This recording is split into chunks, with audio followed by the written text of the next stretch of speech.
If I write a song, it doesn't have to be heard by a million people. I would like it to be heard by someone that it moves and that heals and that touches their lives.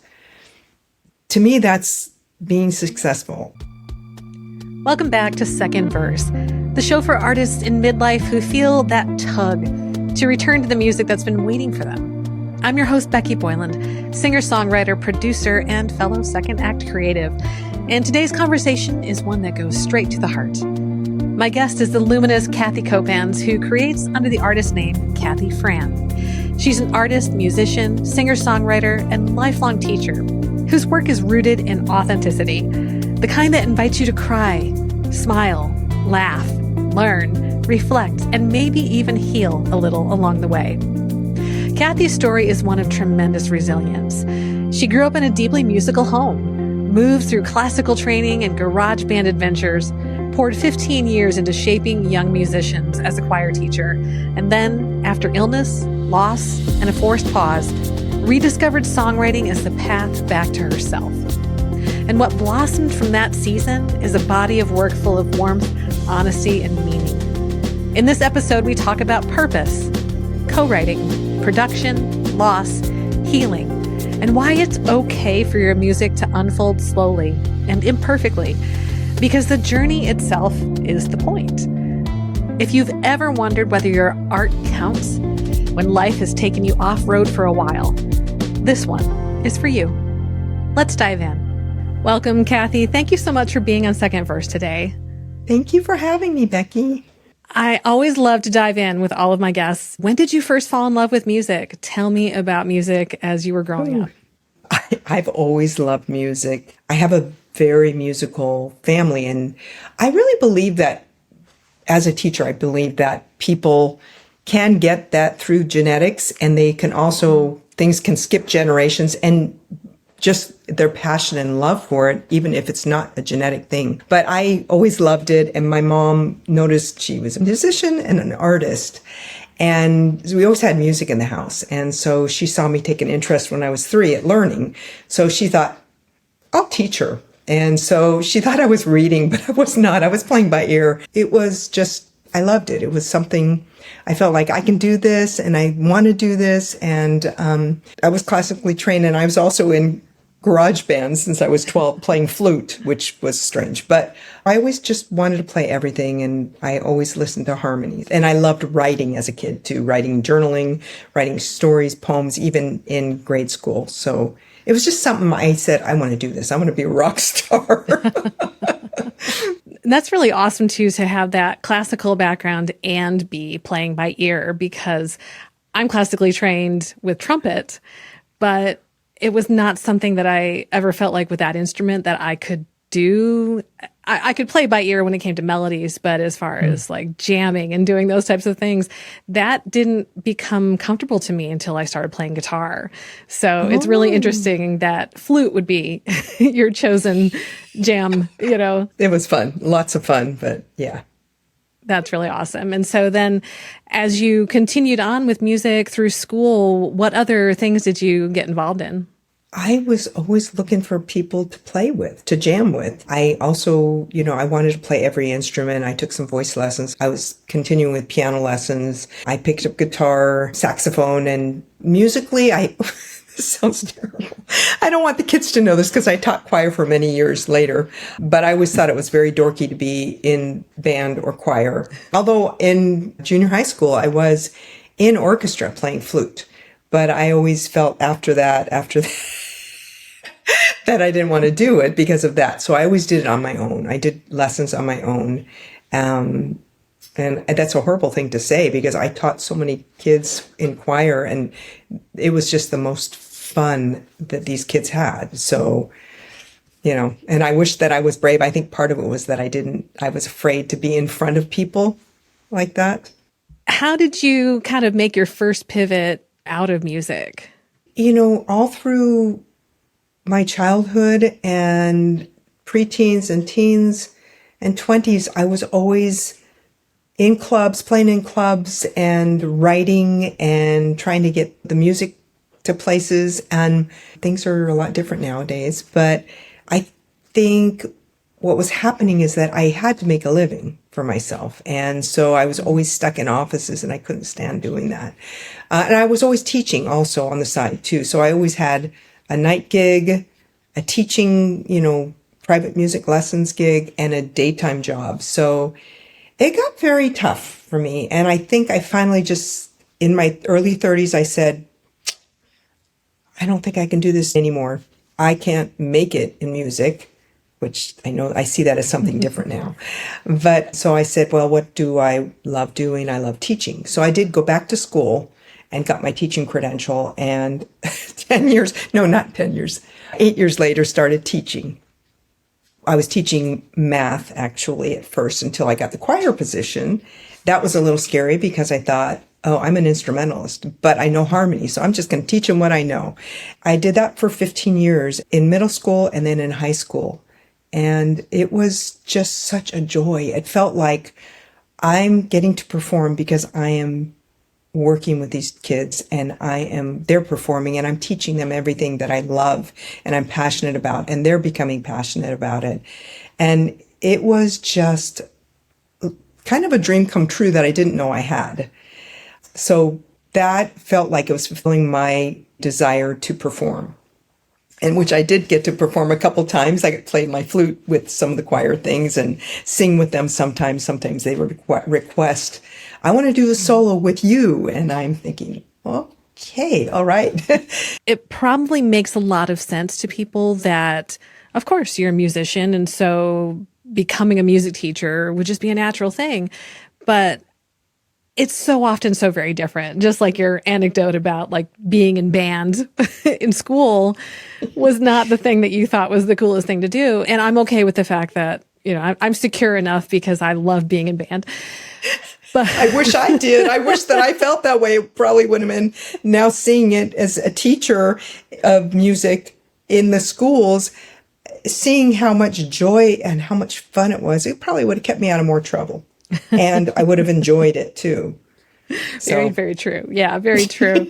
But it is really interesting because it is not the direct path necessarily, because they tend to sort of run in different circles. They tend to be a little bit different styles. And so that is that amazing thing of you kind of coming back around and finding an aspect of it that seemed scary at first and then turned out to be this deep love. I miss it too, actually. Oh, I bet. Yeah. But what happened was I was doing this for 11 years and I got sick right when they switched me from middle school to high school. And I had to take some time off in between, and I really was rethinking what was I going to do. I had cancer. So I was going through chemo treatments, and I knew I didn't want to be around the kids when I was sick because they were my everything. It was like, yeah, you want to come in for breakfast, lunch, dinner, whatever you want, come in for help with homework. So I was there always with them. And so I knew I didn't have the energy at the time for that. So I took some time off and started to think, what do I really want to do? And the first thing that came was, I'm a writer. I'm a songwriter, and I love writing songs and creating that way. So I just taught myself how to do GarageBand. And, I have songs on SoundCloud that are no click track. I didn't know how to tune. I didn't know how to do anything. I just layering messy. Anyway, so the kids begged me to come back. I got them a sub who I thought was good. They begged me to come back, and I did. So I stayed another 4 years and realized at that point, I just don't have the energy that I did, and I need some healing, and I want to figure out what do I want to do with the rest of my life. So I left. And in the time that I was rethinking, I also had many really, really hard losses in my life. Especially when I lost my mom, it was like, okay, what is my purpose in life? What am I doing? Because I was just a retired teacher at that point, and I just couldn't do anything. I was kind of stuck. That's what happens. Life's ups and downs, and we just, you do what you have to do to heal. And so I really did some soul searching, and what is my purpose? Because I wanted to be purposeful, and I was older, of course, and it just came to me that I want to write, and I want to share music. And I think I have a gift that needs to be shared. It's not from me, but it's here, and I need purpose in life. you know? Yeah. So, yeah. So then I just, I learned GarageBand, went back to work with teaching, and then kind of went, okay, I'm done teaching. What am I going to do? What's my purpose? It's really kind of interesting because as I talk with so many people on this podcast and so many journeys, it's starting to make me get much more philosophical. I've always been kind of philosophical, but I get a little bit more philosophical about my music. And it's like, well, if I just made music and nothing else came of it, is that enough? And I think the more I make the music, the more it is enough, even though that's also heading in the direction of supporting itself because of filling up that catalog. So this just gets me all thinking. Oh, no. The way that you're thinking. No, I understand, because Becky, the last few years have been really hard because thinking I had to make it, meaning I had to be successful and make money, and all this stuff was like put so much pressure on me. And it's not really where I understand now. I think I've grown so much in the last several years with it. It's like, if I write a song and I decide, and I'm learning production now, so that's really a blast for me. It doesn't have to be heard by a million people. I would like it to be heard by someone that it moves and that heals and that touches their lives. To me, that's being successful. I don't need to even sing it. I decided in July 2025, I'm going to write a song every week because I love writing, and I'm not going to worry about what anyone thinks and this edit, that edit. I'm just going to write a song. So I did. And I'm like, okay, where'd this come from? Usually lyrics can be a little hard for me. I'm good at journaling and writing stories, but lyrics are different, as you know.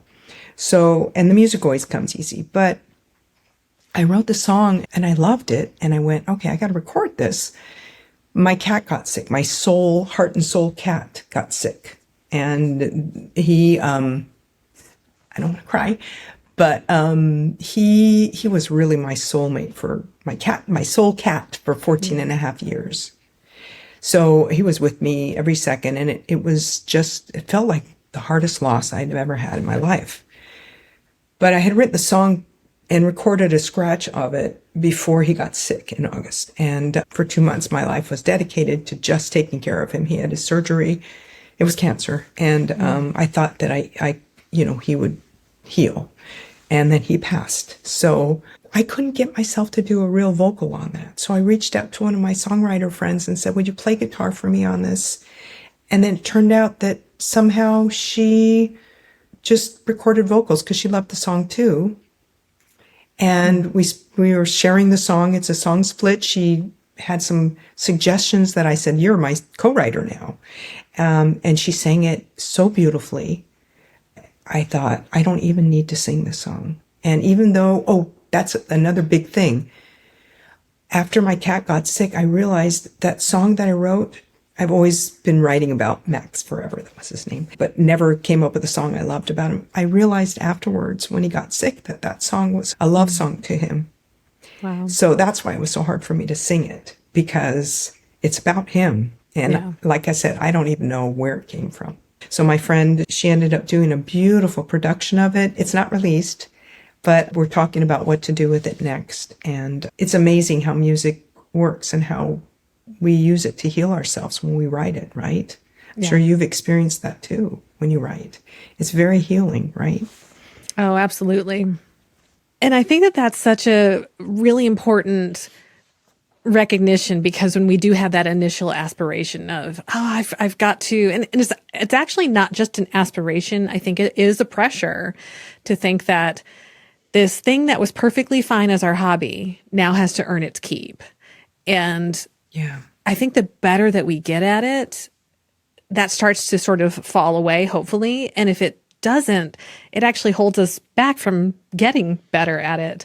Yeah. But there's just so much more value in putting your all, your heart and soul into the music, because then you aren't chasing after something that's outside of yourself and that you can't really share and be influential and healing and helpful and beneficial to people when you're just worried about the dollars. And there are a lot of different ways to make a living in music, but There's also a value in great art that just gets out there, and eventually it will find its place. And I think looking at the masters across, various types of art, so many of them never saw a dime in their day, and now we think of them as just incredibly important. And at the same time, there are a lot of them that also did not give away their art for free and were, paid to do what they were doing. So there's both and we have to recognize the value of what we do, whether or not we're directly getting paid in any given moment. I agree. And I love what you said about getting better at what we're doing. For me, it's not like getting better, so to speak, but doing more of it to my liking, to what's in my heart, and not listening so much. I mean, it's always good to get feedback from people and, hey, what do you think about this part? But as far as not worrying about, oh, does it sound okay in this person's eyes, or is this what's current? Because you really just have to go with your heart and soul and your intuition, because things are always changing, and we're all influenced in different ways with music. So my influences are different than yours and anyone else's. So I've got something different to share with the world. But if I try and make it like someone else's, it's not different, Yeah. There's value in what we have, what gifts we have to share, I think. There's philosophical. Do you know what I mean? Yeah, because if we love it, if you make music that you love, there are even more chances that there are other people out there that will love it too.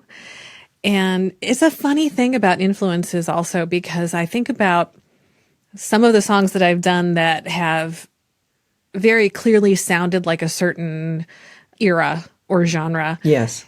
And what's funny is what gets referenced is music that I didn't hear until much after that music came out, because when I went to college, I was in a very small town. We did not have a top 40 radio station that I could get on campus. So I kind of checked out. I lived on CDs for 4 years. Oh. And so I missed a lot of artists in that time that somehow I still sort of sound like them, which means that they were influenced by the same people I was also influenced by. And it's too funny, because they were not my bread and butter, but they were almost my invisible peers. And so now I have similarities to them. That's so interesting. I never thought of that before. Yeah. Wow. So they were listening to probably the 80s female rockers that I was listening to, and some of those other same people, and probably some 70s folk that I listened to, because my sister is a lot older than me. So I was listening to folk music when I was like 2 and 3 while my peers were watching Romper Room. So. No, that was me too. And we do sing-alongs with folk songs. I, to this day, laugh at the song that I love, because we have foxes here. It was called The Fox. My dad used to play it on guitar. We'd sing that. It was just such a funny, disgusting song. The lyrics, but it always comes to my mind. But yeah, folk music, the real folk music, the protest folk type stuff is what I grew up on. So I think I'm older than you, a little older than you. But it's so cool. Yeah, lots of. Yeah. And I think I skipped the 80s because I was playing in clubs. Or maybe we played those. I don't remember. Yeah, and that makes sense too, because when you're focused in on something and, you just didn't have access to it, and I didn't have access when I was in school. Yeah. So it is really funny how that all works out. But there is that generationality, I think, to it, that even when you're not necessarily tapped into it, as long as you're still tapped into some of the influences, it comes around. And I think that's just great. And what I also think is really great in music, and also I had this nostalgia for the old radio stations, though, where you did have a genre. Mm-hmm. But I think the reason why the genres blend so much now is because for a generation or two now, radio stations have been eclectic. And I worked at a radio station in the early 2000s that was 70s through current music. Oh my gosh. And that took me a minute to sort of figure it out. How does this work? But it was really funny though, because we had 2 radio stations, and one was an oldie station and one was this eclectic station. And I was walking through the building and they were both one time playing the same song. And it was also a song that we used as a theme song for a weekend show that was pre-recorded. And I thought, oh no, did that get loaded onto the other station? And I had this panic moment until I realized, no, this just was one of those very strange, weird moments where it was all playing it all at the same time. But it was very interesting I had a very young nephew at that time, and he would tell me about this new song he heard, and it was something from 30 years prior. I know. It's funny. That's what the high schoolers were doing in the 2000s. They're saying, oh, let's do this song. And I'm like, but that was when I was a kid. That was a long time ago. And they go, yeah, my grandparents. I'm going, okay. No, it's the same thing that they liked good music. No matter what era, they liked good music. And you're right. Good music gets heard.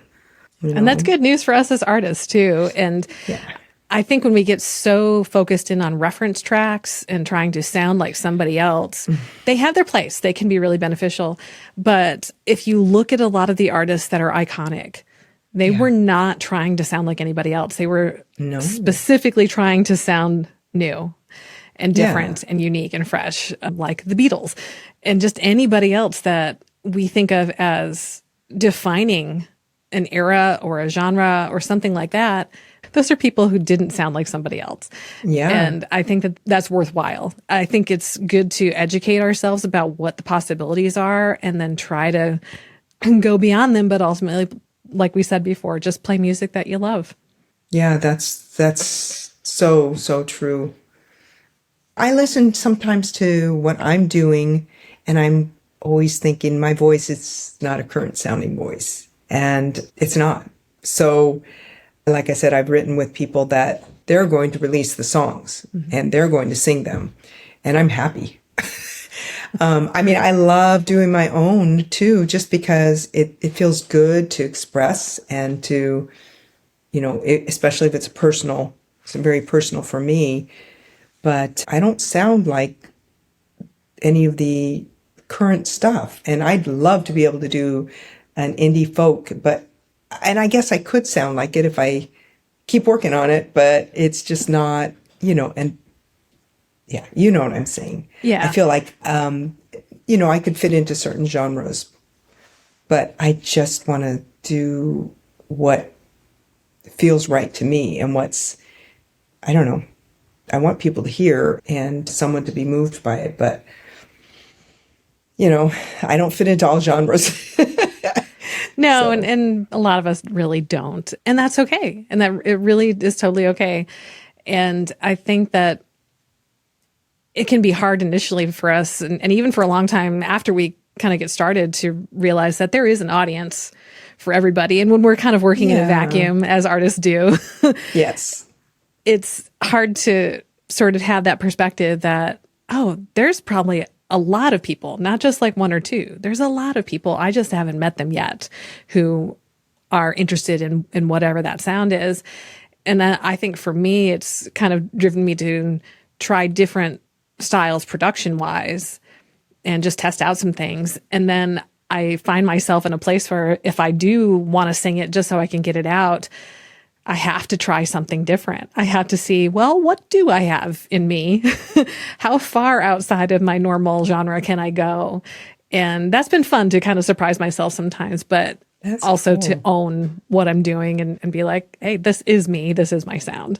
That's very cool. Yeah, that's something that in this new year, when I start back in and start my productions, I will do that. I kind of took a break. And also during the time after I lost my kitty, I just did this, which sometimes I'm not sure why I did this, but do you see them? They're two little kittens. I got them for my cat that lost her other brother earlier this year, a dog brother. So she seemed lonely, so I got these two cats. And so it's taking me a little longer to get back into music, but I will. And that's the great thing about it. It's going to be there. It's waiting for you. Yeah. When you do co-write, when you are producing, what does that creative process look like for you? Co-writing can be a challenge, I'm sure you know. But over the years, I found people that I've learned a lot about being patient and compassionate towards myself and others because life happens. And I learned a lot with this and a few other things in my life that have come by, that I realized that you can't always push through things. You have to just say, I can't do this today. And the process, it can take a lot longer than you were thinking, and I can be impatient and want to finish things. But the process, when I write on my own, either something I'm sure you've experienced where you will wake up in the middle of the night and you've got the melody and you've got an idea. I just go and, record whatever I got and then have to decide to work on. And sometimes things come to me easier. And sometimes it's something that I have some idea in and reach out to one of my co-writers and say, hey, are you interested in writing this together? I really enjoy that. So I'm still trying to figure out my process, honestly. I just started working again we've been friends and we reach out and we help each other. And they actually did the production of a couple of songs that came out before I lost my cat. And there's one more song that I need to release, or I want to release, that they produced as well. But we've just now revisited a song that we started several years ago. And so we're just rewriting. And I'm excited about it. One of the people that I'm writing with is going to release it as her song, which I love it. And yeah, it feels so up and down. Last year I was getting a little help from a friend on promotions because I was watching what she was doing, and I reached out to her, and we've co-written before. And I asked her, would you help me and show me how to do these promo reels? And so I did some promo reels for a couple of the songs that I had released this last year, but I haven't done that lately. I will begin again. I think promoting is terribly hard for me. I don't like my face in a video. I don't like doing it. And at the same time, it's so important because how else are people going to know you're there unless you put yourself out there? So, if you want your music heard, then you have to do those uncomfortable things. So I'm learning. That is very true. That's very true. And it's I have so much to learn.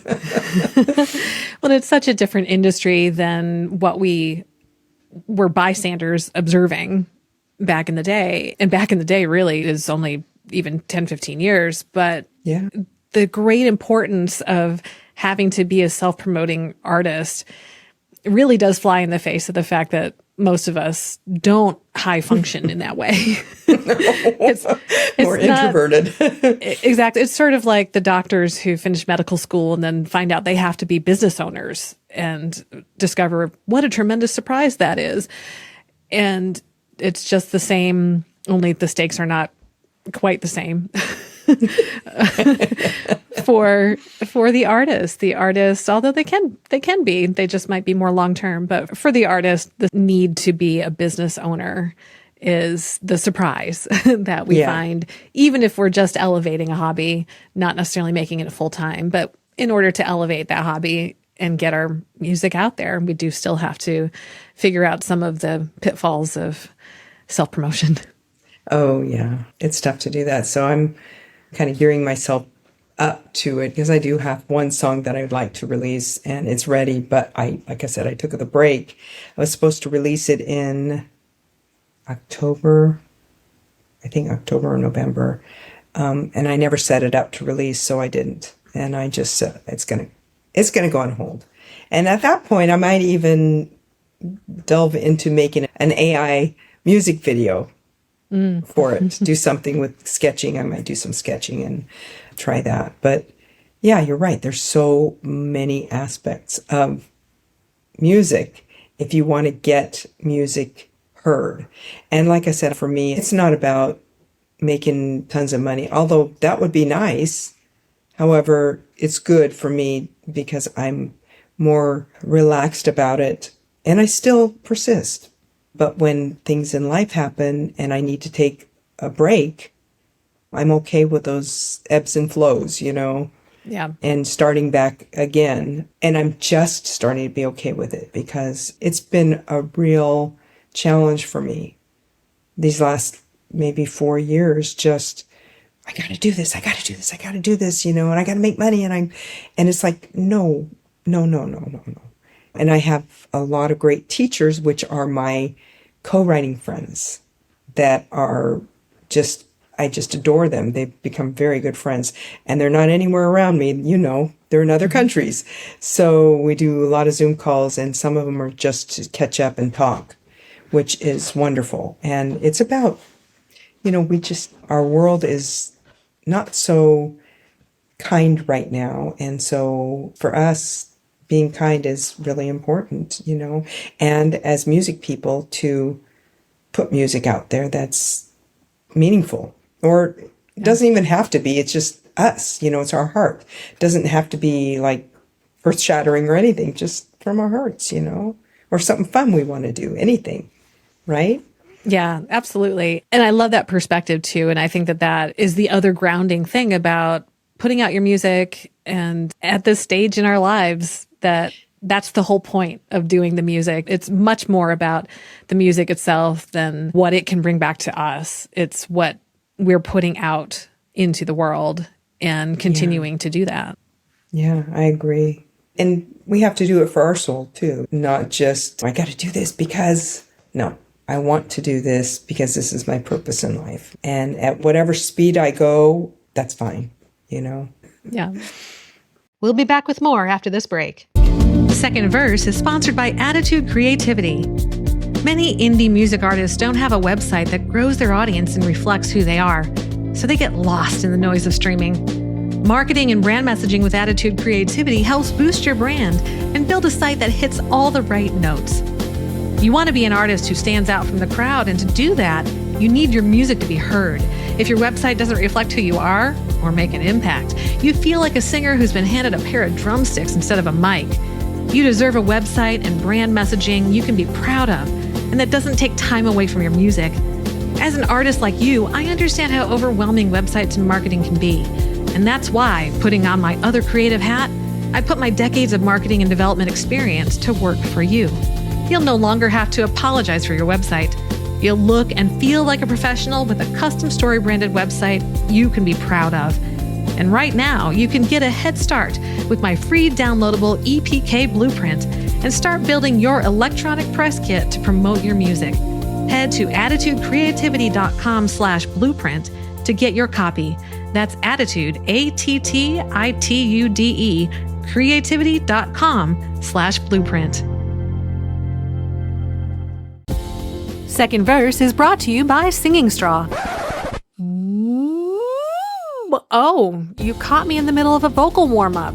This is one of my favorite ways to wake up my vocal cords before a singing session, or even a nice long conversation for the Second Verse podcast. It's the Singing Straw, a simple but powerful tool for straw phonation, a vocal technique that promotes healthy vocal cord closure and a gentle but mighty way to increase range and identify areas to work on. For me, it was key to regaining my voice after vocal cord paralysis. But you don't have to wait until a vocal injury to use it. In fact, I recommend that you don't. Make the Singing Straw part of your daily routine, and you'll be amazed what your voice can do. Check it out at secondversepod.com/singing straw.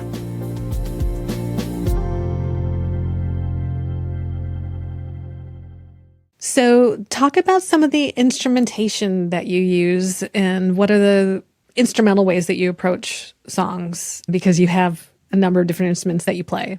I was very excited because, flute has always been what I love playing, but I haven't really played a lot and had any use for it. It was a performance thing. It's a jamming instrument. If I attend a conference and they're playing music, I use it for that. It's fun. Or a songwriting retreat, it's fun. But recently I was a co-writer on a song by my dear friend Linda Anderson, and then she had someone else come in too, and I got to play flute on it, and I was so excited about that. So that's out there. It's a great song. I love it. And she's an amazing lyricist. But as far as my instrumentation, I play piano on everything because that's easy for me. And I don't call myself an excellent pianist, but I'm definitely proficient and good enough on it. I'm good on it. I should say I'm good at it. But that's what I use mainly when I am working on a song, writing or putting it down in my DAW. It's piano and vocal. I love doing vocal harmonies so much. You know, my keyboard will play whatever instrument I want. I recently did get a couple of plugins. I have a production coach that taught me when I just released a song last year called Wintering. And I produced that one. This is my first one that I released, that I produced. And he helped me and recommended if I wanted strings, because I love strings on songs. He recommended I got a certain plugin, and I did. And I'm telling you, it's so hard to remember what I did and to get it to sound good, even though it's a great plugin.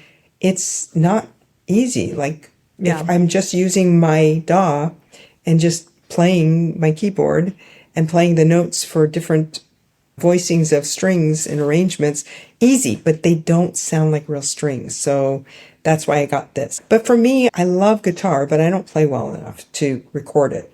But I do write with people that play guitar very well.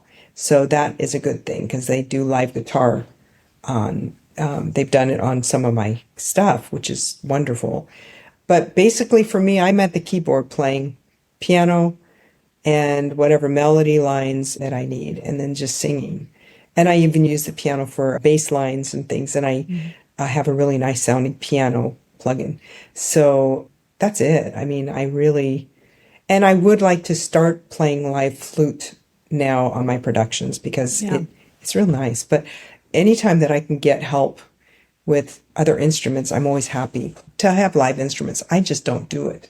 I use the MIDI and flute and voice, and that's it for live. That's totally great too, because there are some really great sounding plugins. And the interesting thing about some of them, because there are those who will immediately just jump on, oh, you just have to get the original instrumentalists and all of that. And believe me, I want to be able to play all the things, but it's hard to learn to play all the things. But I think what is not well understood is that many of these MIDI instruments, especially the more complicated ones when it comes to strings and things that you'll use in contact with native instruments and things like that. Yeah, there's a learning curve. Oh, huge. And there's also a great skill to being able to trigger things in a way that does have that authenticity. So to get it to truly replace live strings, it has to be played and not just dropped in. And so there's a great art to that as well. But I also will go back and forth between things that are programmed and sequenced. And I mean, 99% of the time, my guitars are real guitars because I play guitar. Nice. But I'm going to have to hit you up on that someday. We'll have to do a trade or write together or something. This is just a small sampling of them. And I love to be able to do that and collaborate and produce all of that out. And then, nice. And I can play bass, but most of the time it's cleaner to do it in MIDI. It just, it just is as far as my proficiency. For my skill, do I want to play it on my bass or do I want to play it on the keyboard? I'm going to probably play it on the keyboard. Yeah, live recording. I mean, I've tried to do a live piano recording on my piano with miking it and just learning how to, I ended up putting it on one of the productions of a song my friends produced, and I sent them over the live piano. But I don't understand how people like you can do the guitar live. I mean, it was hard for me to do that with flute too, but I learned and I did it, and I think I did a decent job of the miking and that setup. But for guitar, it seems like, because there's so many harmonicas and things that go, how do you do that? Yeah, it's it seems like a lot. It's a lot of years. It's a lot of years of playing live, and also playing for a lot of years to a click. Yes. If I played live, with floor wedges and didn't have in-ear monitors, trying to record to a click when you don't regularly play with a click is hard. It's so hard. But if you're used to a click and the click is your buddy, then it's like, oh, this is no big deal, and you love it. And so I'm usually pretty close to being fully in time, but I can still do a little edit if I have to. But what I prefer to do sometimes is pull my rhythm from that and, extract the groove and then apply that to other instruments, especially the ones that are programmed, so that they play with me. And that makes so much sense. Yeah. It really, and it makes such a difference too. And that's a great trick for a programmed bass or a bass that you played with piano, is whatever the instrument is, whatever the groove that you decide that you like, whether you're dropping in drums that have their own groove, then you can extract that groove and drop it on the bass. But you can also maybe make the bass lead a little bit if you feel like you really nailed that in keyboard form. But if I've played the acoustic guitar and I want the bass to kind of line up with that, I can pull the groove from the guitar, put it on the bass, put it on some of the drums, and make it feel like they're all in the room together. And I know I've had some tracks where I didn't do that, and then I listened to it in the car and I'm like, there's something wrong. And then I'll go back and do that, and that's the difference. It does. See, with MIDI, when I played that one time when I said I'm going to mic, now I don't have a way to do it anymore because my piano is not in my studio. But when I did put that on there, the sound was so beautiful. But I just use Native Instruments Piano Noir, and I can get some nice, realistic sounding things with it, with the pedal noise and all the different noises they make. And, it's sad because live piano is just so much better. But there's so much to it. I'm just so impressed by what you're telling me, because I know that you can, that was my hardest thing, was playing with the click track in my ear going, and I'm really good with rhythms, but it's easy to go off. And I'm going, okay, I got to do that again. I didn't realize at the time when I was recording it that you can touch up things and you can, I didn't realize it. And that's, after I realized that, I'm thinking, that's how people can get the guitars to sound good. But you really need to have that internal, like you said, you played with a click track. So yeah, it's easy to speed up or slow down if you don't have that. So yeah, if I don't play with a click track live now, it's like there's something missing. It's a part of the band now. But I remember the first time I tried to get started with a click track, and it was disconcerting, to say the least. But eventually it's just your friend that's keeping you on target. And I've noticed that there are certain songs that I know if that click wasn't there, I would be off to the races, because it just feels like, this song could really just get out of control. And so it's like my little buddy that just is like, hey, stay on target. The only thing is I'll have cues telling me sometimes, verses and choruses and things like that.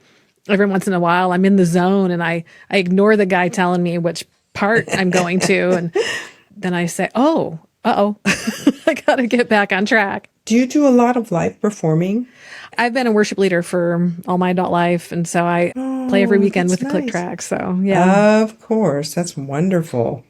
That's wonderful. We've only been in Texas for 5 years now, and there's just one thing after the other happening in my life, and we've moved a couple times since we've been in Texas.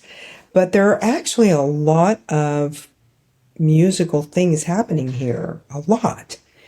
And a lot of singer-songwriter nights where you can go and play. Oh, wow. And I did it a couple times when we first moved here, and then I didn't do it anymore. So some part of me says, do it, and just play your original stuff. And, I wouldn't want to go out and gig and do, a regular gig where you're doing covers and that sort of thing, because, I did that for too many years, and it actually, for me, it got old. And it's just like, no, that's not where it's fun, but I just don't want to do that anymore. But to do open mics where they're there for the singer-songwriters and they're listening and they want to hear what you've written. And it's just so nice. And you support other people too. We have some really nice ones here where everyone's just really quiet and you're watching. It's not like playing at a club. And like you as a worship leader, you get the same kind of attention because everyone's there to do the praise and the worship. So you're leading them. And so everyone's listening and watching and taking it in. So it's a goal that I have. That would be great. There are a couple places, and I do need to get myself a piano, portable one that is weighted keys, and the weighted keys portables are usually too heavy for me. So I have to work that out. I'm not sure what to do there because usually they're more guitar friendly because people bring their guitars to play at these places. They don't have pianos. So I also would like to find maybe someone that is at those open mics that would play guitar for my songs, you know? Yeah. I think it would be a lot of fun, and it would just be another dimension. And I'm not quite ready yet, but I will. I think that's awesome. That sounds like that would be a lot of fun. And as you're kind of getting into this renewed season again, tell everybody how they can follow you, keep track of what you're up to and what you'll be coming out with later in the year. Okay. To be determined. You can follow me. I do have my music out on all streaming, and it's under my artist name, Kathi Fran, or you can check out Instagram. And I also have stuff on there that's with other artists that have released it, and I'm so proud of them and are co-writing. So just all streaming, Spotify, Apple Music, anything that's, you can go to YouTube, any of them. And, I like it when people listen or they comment on Instagram, and I will be more active to get some more promotions out there. And for new artists or for any artists, what's really nice is if you go onto social media and you support them by liking it and commenting on it. If you comment on something, it's nice as the artist to get that comment. And also there's something that someone told me with the algorithms that happens, that if someone comments, more people hear it or see it. I don't quite get it, but I'm learning. So to support me just would be to listen to the music, and you don't have to pay to listen.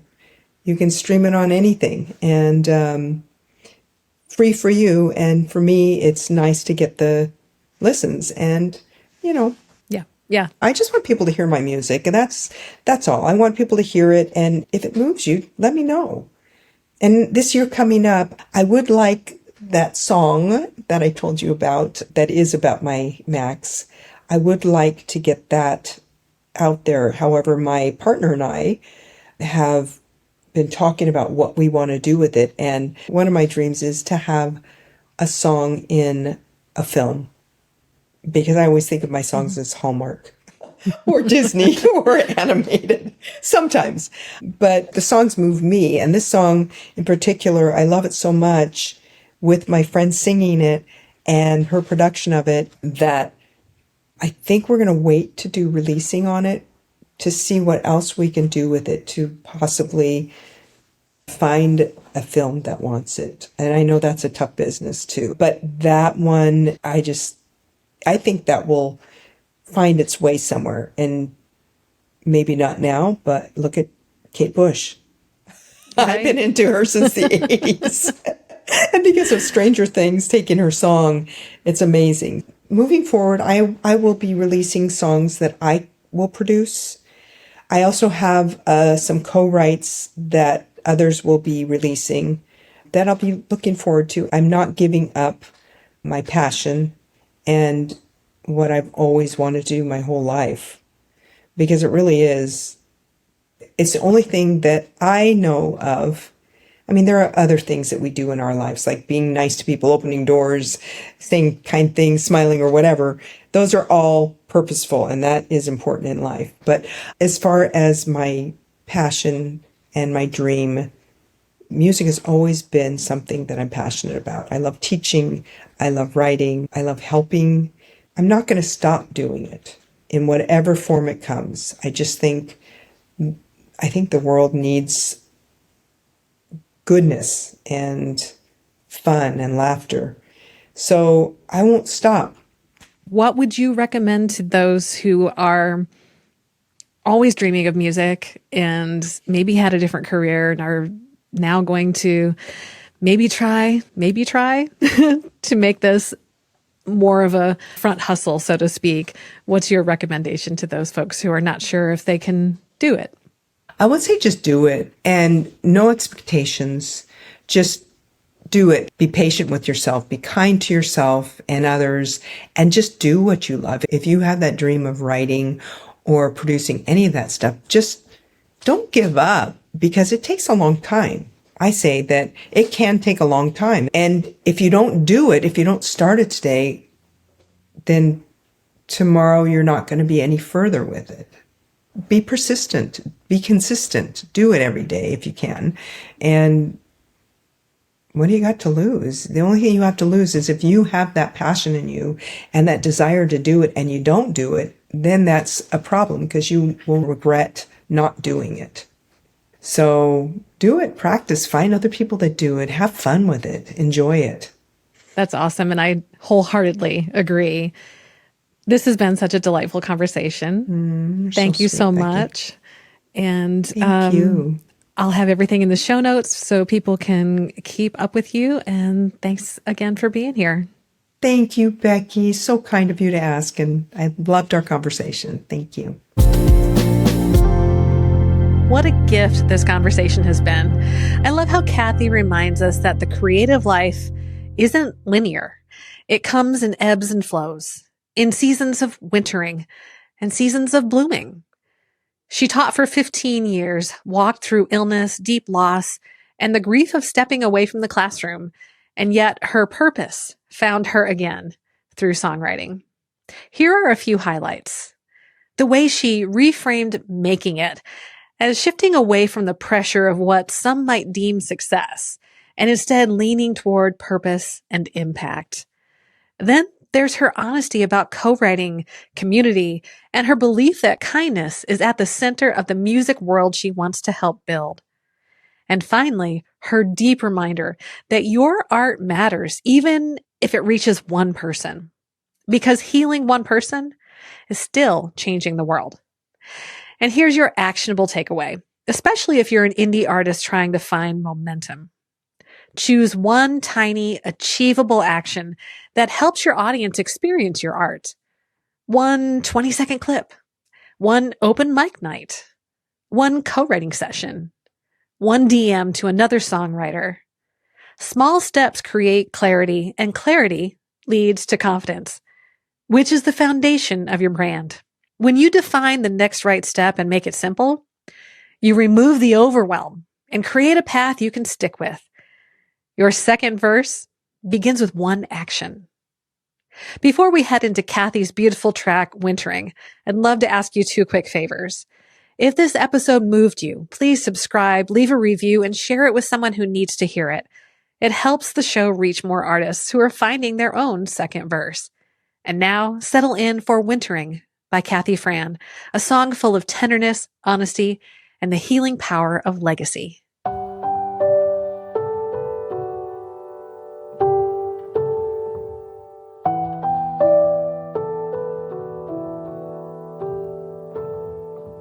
Walking through those doors like she did a million times before kinda makes me sad.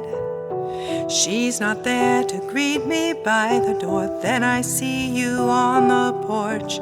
Makes me miss her even more. But when you turn around, my sorrow slowly fades away. 'Cause when I look at you, it's like she never went away. Mesmerized to hear you talk about her every day. And then you tell me that you miss her so much. Wish she was here and you could have one last touch. 'Cause you don't wanna let her go, don't wanna leave her in the past. But you don't have to, 'cause she'll always be here in your heart. She lives on inside of you. I guess that's what she always knew, 'cause she'll never be gone. The memories keep on and on. To be inside your house, to see her pictures on the wall. I know it makes you sad, and please just know I understand. 'Cause when I look at you, it's like she never went away. mesmerized to hear you talk about her every day. And then you tell me that you miss her so much. Wish she was here and you could have one last touch. 'Cause you don't wanna let her go, don't wanna leave her in the past, but you don't have to, 'cause she'll always be here in your heart, in your heart. She's everywhere but in your arms.